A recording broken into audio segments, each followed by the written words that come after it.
Jadi begini, eh masalahnya Ustaz, kalau kalangan Salafi itu memahami suratihi itu adalah bukan ke Allah, argumen yang antum bangun itu buat saya itu logik sekali. Tetapi gara-gara kalangan Salafi itu menetapkan pemaknaan yang seperti itu, nah inilah yang membuat akhirnya wah kok tanakut ya gitu. Kemudian antum membawakan kita memahami itu menggunakan kaidah Ustaz. Justru ya, penggunaan kaidah pada bab yang eh, ketika ditarjim itu jelas seperti itu, ini juga akhirnya apa ya, seperti tanda kutip bahasa kasarnya, kok antum kayak mau nolak dalil ini akhirnya, makanya kayak nggak konsisten gitu loh. Nah, tapi saya gimana Gimana, Mbak? Ustaz? Saya nggak tahu bertentangannya di mana nih, Ustaz. Karena secara tekstual itu ala suratihi itu jelas ketika itu dibawa ke Allah. Ustaz Sabiri, antum buka hadis yang lain tentang surah Allah. Antum buka ada hadis yang itu begitu banyak. Saya ingat ada ratusan hadis, bukan dari satu anu saja jalur. Itu menyebutkan ya Allah SWT. Ya, Bang. Nah, Nah, antum maksudnya ini gini, akan Ustaz, saya nggak mau ini terlalu lama. Maksudnya saya cuma jelaskan saja apa Iya, yang apa-apa. dipahami Kalau saya oleh kami. Kemudian Kalau saya melihat sederhana Ustaz. Saya melihat ini hanya perbedaan metodologi dan ini bukan usul akidah sebenarnya. Baik itu isbat, tafwid maupun taklid itu urut akidah. Usulnya itu kan tanzih. Nah. Clear. Nah, iya. banyak nanya kita hanya apa, ngobrolin Ustaz? tentang kok. Usulnya itu tanzih mahal isbat, Caranya Ustaz. saja beda. Saya tanya ya, Bang. Ruhullah dengan apa itu tadi? Surat fihi. Suratullah. Suratullah, iya. Ruhullah, ruh Begitu saya, Allah. suratullah. Bentuk Allah. Apa bedanya itu? Karena nggak mau jawab Bang Rofita. Bagus ini pertanyaannya. Saya kan ingin tahu. Ruhullah itu ruhun minallah. Ruhun minallah. Ruh yang datang yang dari Allah. Allah SWT ciptakan. Sudah saya blacklist Bang Rofita ini. Ya, ruhullah. Suratun. Ruhullah Ya, Ustaz. bukan Ya. sisihan mudhaf ilaih, Bang. Itu saja saja yang saya Iya, tanyakan masuk. ke Ustaz Mudhaf ilaih ya. Ustaz Sabili saja. Nah. Jadi Begini Ustaz Rofita, berbeda para ulama memaknai ini. Jadi kita ambil saja itu bahwasanya suratullah itu sesuai hakikat yang Allah inginkan.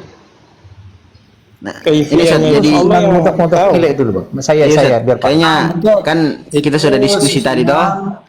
Ini kan ada Ustadz Ibnu Umar baru masuk. Afdolnya mungkin kita kasih beliau bicara sedikit supaya kita tidak suul adab toh.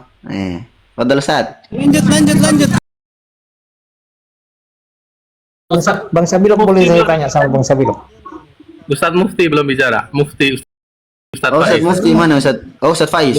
Fadal Ustaz. Baik, sebentar saya sambung dikit. Ya, Memahami Asy'ariyah. Sekarang mereka tolak Begini. tiga hadis tersebut. jadi begini. Jadi kalau Kita menerima kaidahnya hadis. sudah sama. Ini ada suara saya nggak? Ada Ustadz. Baik, jadi kalau kaidahnya sama, kalau kita kan sesama salaf ini, kalau disebutkan kaidahnya ya, kaidahnya tanzih, isbat, itu kan bila kaif, itu kan sama, udah paham gitu. Jadi sampai hari kiamat itu tidak ada pertentangan. Jadi ketika seseorang tidak mau dengan kaidah tersebut, tidak memahami kaidah tersebut, ya sampai hari kiamat dijelaskan bagaimanapun tak akan paham. Nah, begitu juga nanti tentang suratihi, begitu juga dengan baitullah, naqatullah, itu kan dijelaskan oleh para ulama. Termasuk Sewalid itu menjelaskan kalau seperti baitullahi itu kan susunan mudhaf-mudhafun ilaih.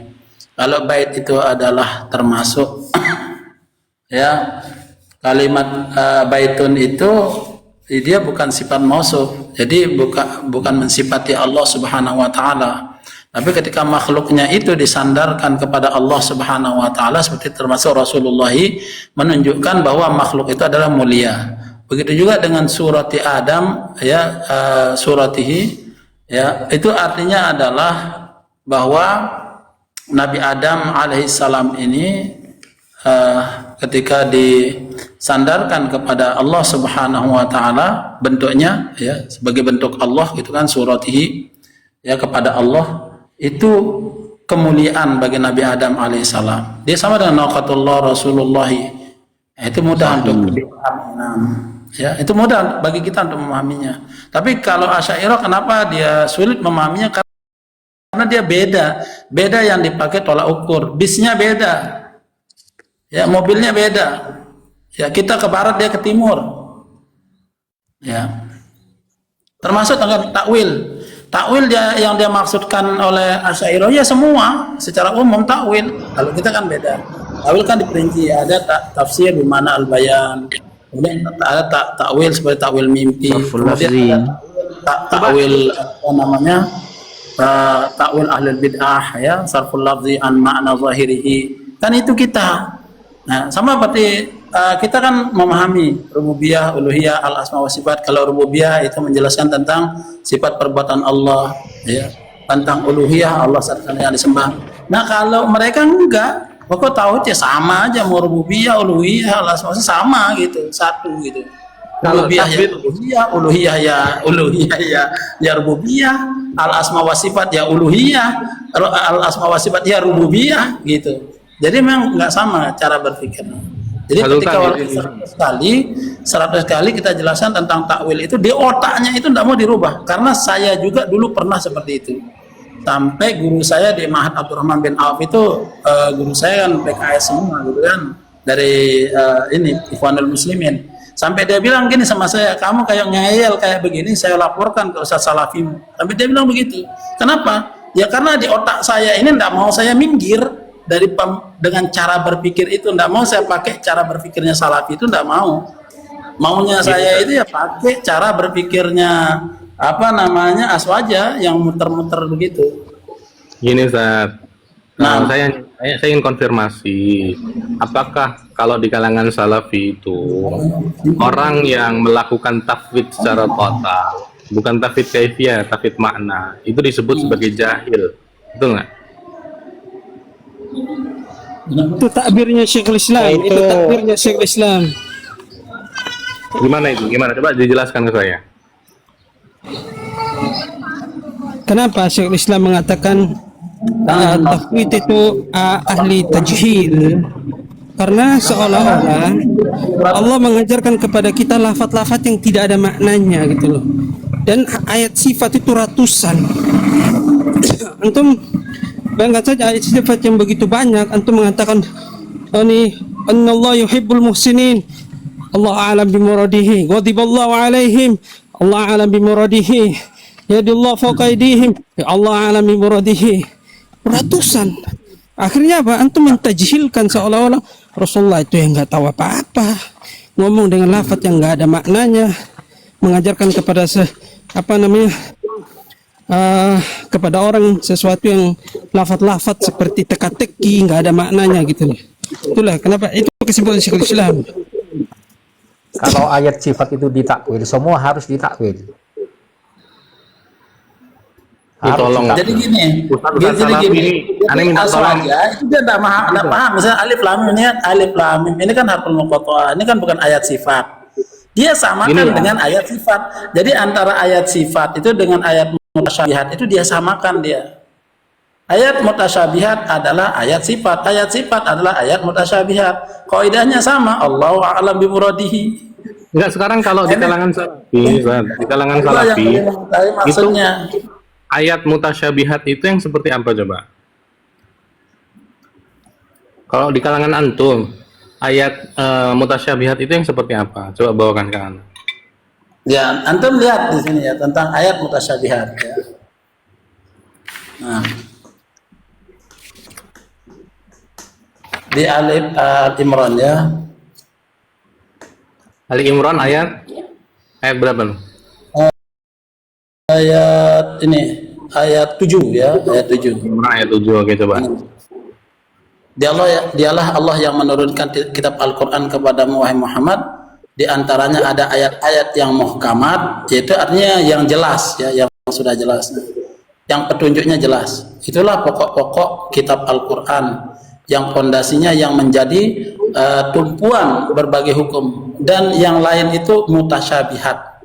Maksudnya adalah makna-maknanya tidak dipahami ya, seperti huruf-huruf potongan-potongan di awal surah, namun semuanya dianggap sebagai ayat-ayat muhkam seperti disebutkan dalam firman-Nya yang ayat-ayatnya disusun dengan rapi.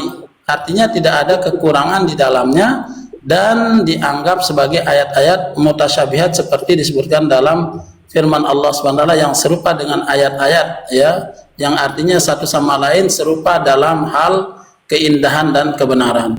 Adapun orang-orang yang dalam hatinya condong pada kesesatan, maksudnya adalah condong untuk meninggalkan kebenaran, mereka mengikuti yang mutasyabihat untuk mencari-cari fitnah, karena mereka tidak tahu bahwa mereka terjatuh dalam syubhat dan ketidakjelasan. Ya, dan untuk mencari-cari takwilnya, yaitu tafsirnya, padahal tidak ada yang mengetahui takwilnya atau tafsirnya kecuali Allah Subhanahu wa taala semata. Dan orang-orang yang ilmunya mendalam, orang-orang yang teguh dan mumpuni ilmunya. Ya. Maksud saya Ustadz, maksud saya tolong bawakan ayat yang dianggap oleh pihak Salafi sebagai ayat mutasyabihat, bukan keberadaan dalil Allah Subhanahu wa taala menjelaskan adanya ayat mutasyabihat, tapi yang dianggap oleh teman-teman Salafi atau ulama Salafi, ulama antum sebagai ayat mutasyabihat. Maksud ya dengan pertanyaan saya? Nah. Ya, Imam Tabari menyebutkan ketika menyebutkan tentang tafsir ayat tadi 5 pendapat, dan tidak ada salah satu dari 5 pendapat itu memasukkan ayat sifat. Itu catatan penting. Jadi tinggal kita kembalikan dari 5 makna tadi. Nah, contoh tadi yang dibacakan terjemahannya oleh Ustadz, salah satu penafsiran ayat mutasyabih adalah artinya dia yang mirip antara satu ayat dengan ayat yang lain, hukumnya, keteraturannya, tatanan bahasanya, ketinggian balaghah.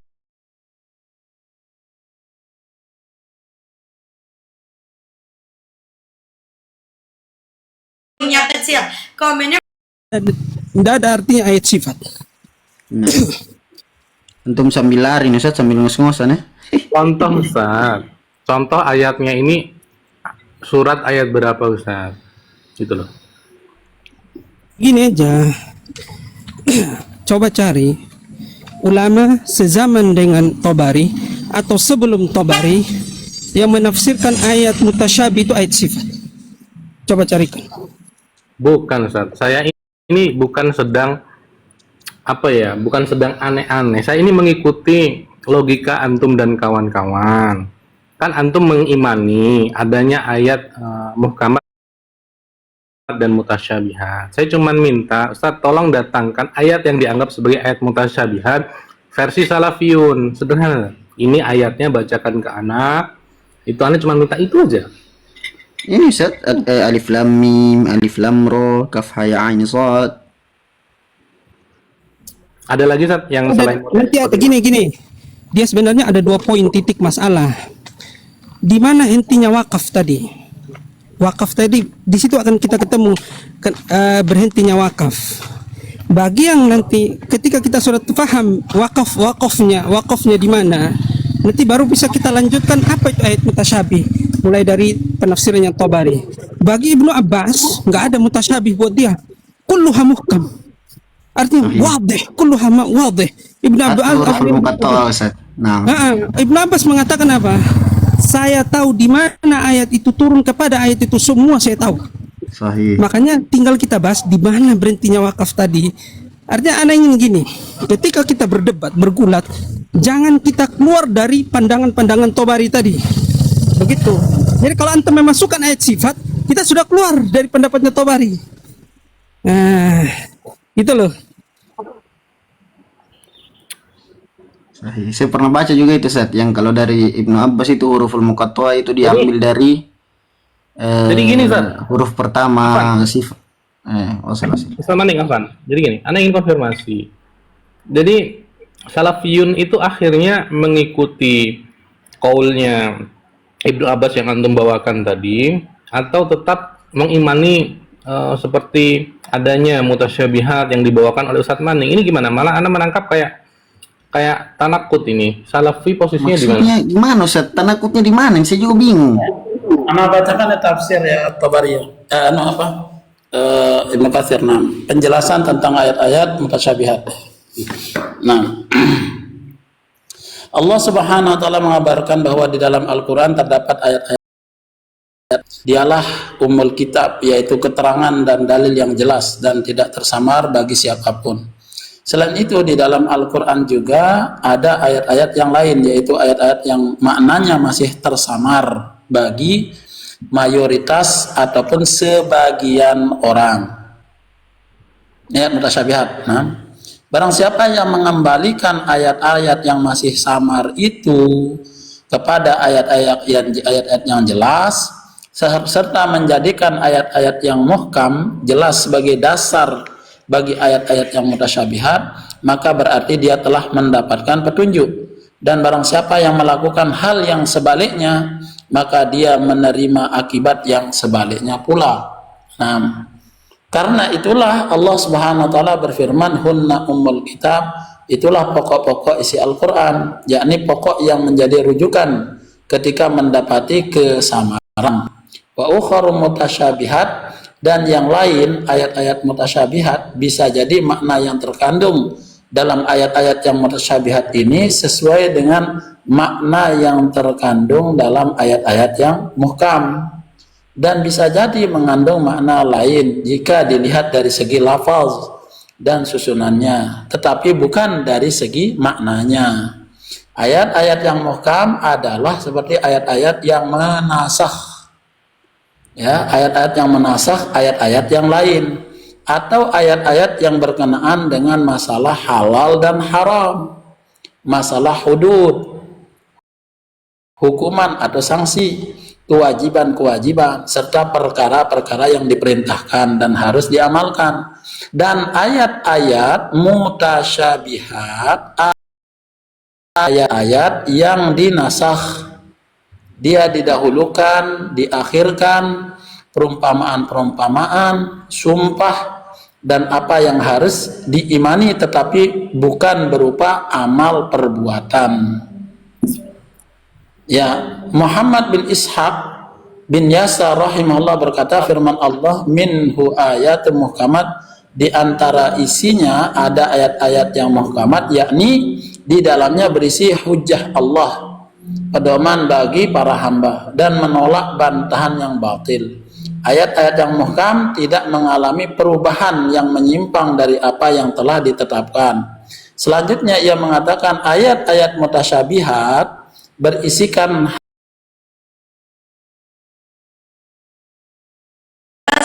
Ada dua kata untuk diuraikan, diubah, bahkan ditakwil. Allah menguji para hambanya dengan ayat-ayat tersebut sebagaimana dia menguji mereka dalam masalah halal dan haram. Ayat-ayat tersebut tidak boleh dibawa kepada makna yang batil dan tidak boleh diselewengkan dari kebenarannya. Jadi kalau menurut ini antum tanya yang mana contohnya, ya istiwa, wajah, iyad. Nah, Masya Allah. Kalau begitu antum Asy'ariyah, Ustaz. Kalau antum kalau dibawa ke makna ini begitu. Kan tadi udah dijelaskan ya, masing-masing dari ulama itu kan berbeda. Ini Ibnu Katsir rahimahullah. Karena itu Ibnu Katsir Ustaz juga. Nah, fa ammal ladzina fi qulubihim zaygun, nanti gini bedanya kalau Asy'ariyah kan dia tadi dikatakan takwil ya. Tadi udah saya jelaskan panjang lebar tentang takwil. Jadi yang kita maksudkan takwil dengan yang dimaksudkan Asy'ariyah dia berbeda. Kalau kita itu yang dimaksudkan takwil di sini yang dibolehkan itu at-tafsir wal bayan. Jadi kalimat istiwa itu mungkin nggak untuk ditafsirkan, mungkin ya, yaitu apa tafsirannya al-istiwa al-irtifa, ala, ya, sa'ida, istaqarra gitu. Nah, tapi kalau Asy'ariyah enggak, takwilnya enggak gitu. Takwilnya harus istaula. Harus istaula. Karena kalau ala wa dan yang lain sebagainya nanti mujassimah kita. Nah, jadi harus istaula. Nah, ini tempat bedanya. Nah, jadi jangan bilang oh, berarti kita sama. Enggak sama kita. Enggak sama. Ustaz, antum kan tadi waktu sebelum asar tadi kan ana nanya ke antum, apakah teman-teman salafi memahami Ar-Rahman 'alal 'arsy istawa itu istaqarra, julus dan sebagainya, antum mengingkari. Kok barusan ana mendengar berubah lagi, Ustaz? Nah itu tadi antara istaqarra antum dengan istaqarra ana beda. Kami istaqarra fil antum itu ulu, julus. Ustaz. Kami istaqarra fil ulu, itu bedanya. Iya. Makanya antum bilang kami kontradiksi padahal sama. Cuman antum tidak tahu istaqarra yang kami maksud apa. Nah itu yang bedanya, memaksudkan Ustaz. kita ke barat, dia ke timur gitu. Nah, Jadi kalau antum maksud istaqarra ma'amu masalah bainal makhluk, lah Ustaz, beda. Ini Allah bukan makhluk ini.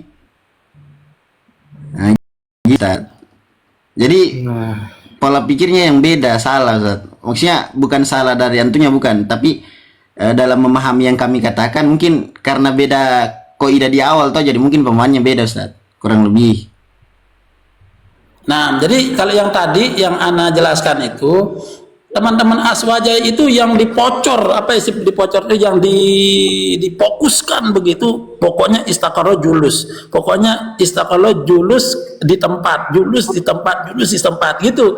Kita enggak, kalau antum buka kamus istaqarra itu artinya itu tinggal tempat, tinggal ya, tinggal menetap ya, menetap artinya di atas, tegak di atas, itu artinya. Jadi kalau teman-teman aswaja dibuang semua, mana-mana itu dibuang, cuma satu aja yang diingat di kepalanya, cuma satu yang diingat di kepalanya. Pokoknya kalau salaf itu istaqarra julus, julus itu seperti makhluk punya tempat, berarti mujassimah. Nah gitu aja, diputar-putar di kepalanya begitu. Nah Ustaz, Ini apa pun Ustaz, diputar-putar saya begitu. Nah. Ustaz Sabili, Ustaz Ibnu Umar, Ustaz Alamin, Ustaz Sultan Mutaram, Bang Rofita, Ustaz Ahmad, Bang Cila, saya izin turun Ustaz ya. Saya diskusi itu aja tadi Ustaz. Syukur Ustaz. Assalamualaikum warahmatullahi Sudahlah. Oleh ini ya Ustaz, nambahkan memang gini, permasalahan julus, qu'ud ini memang terdapat khilaf di antara para salaf. Ini ana harus terbuka ilmiah kepada antum. Tentang julus itu memang terjadi khilaf di antara salaf. Khilaf ini dari riwayat yang menceritakan itu. Bagi yang mengatakan itu sahih, riwayat julus itu sahih, maka dia akan menetapkan di kitab-kitab mereka. Maka akan ada penafsiran nanti istiwa itu julus. Tapi sejauh bacaan, sepanjang pengetahuan Dapetin Kang Amanis Kang. penetapan ini, karena berangkat dari hadis, bagi mereka yang mendhaifkan, mereka tidak akan menetapkan, mereka hanya mengatakan istiwa tadi dengan 4 makna yang sudah ada, yang warid tadi dari salaf. Adapun itu mereka tidak pakai. Bagi sebagian ulama yang memakai, itu berarti julus yaliku bijalalillah. Contoh nanti yang diantara yang disebutkan oleh putranya Imam Ahmad rahimahullah dalam kitabnya As-Sunnah, dia termasuk yang mensahihkan ini dan menetapkan itu. Makanya nanti beliau ada sebutkan di kitab beliau itu tentang sifat julus itu bagi Allah. Tapi secara amanah ilmiah harus katakan terjadi khilaf di kalangan para ulama salaf tentang berangkat dari kesahihan atau tidak sahihnya hadis tadi. Begitu. Kalaupun bagi mereka menetapkan berarti yaliku bijalalillah.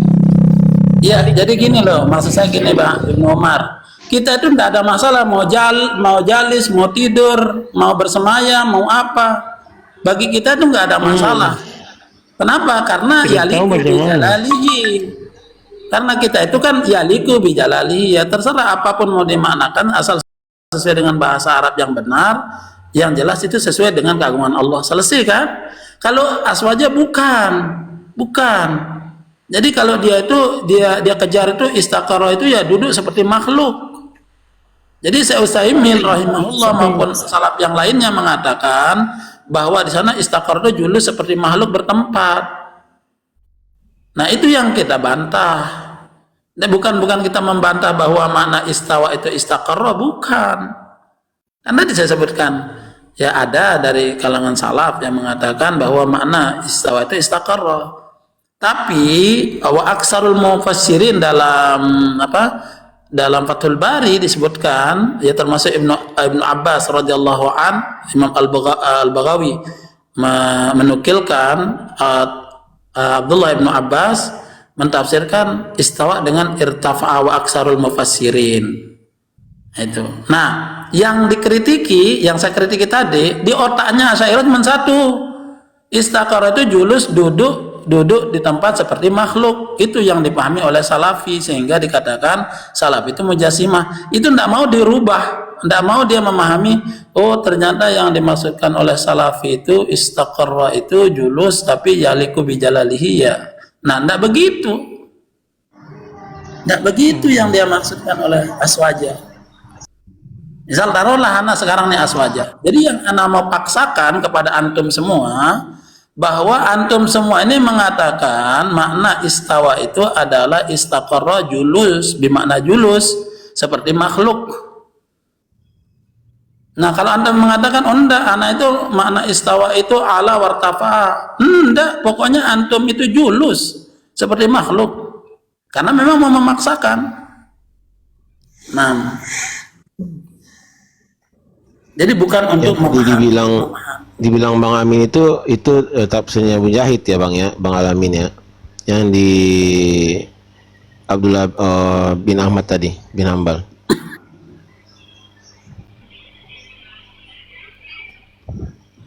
Ibnu Umar Gitu tuh, ya, Bang, Umar. Bang.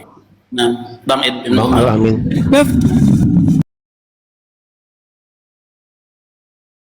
Harga flash tuh Ada sudah simpan, ada sekitar 10 sampai 15. Ya ampun, anak lagi masih ada siap-siap Bang. Bukan itu.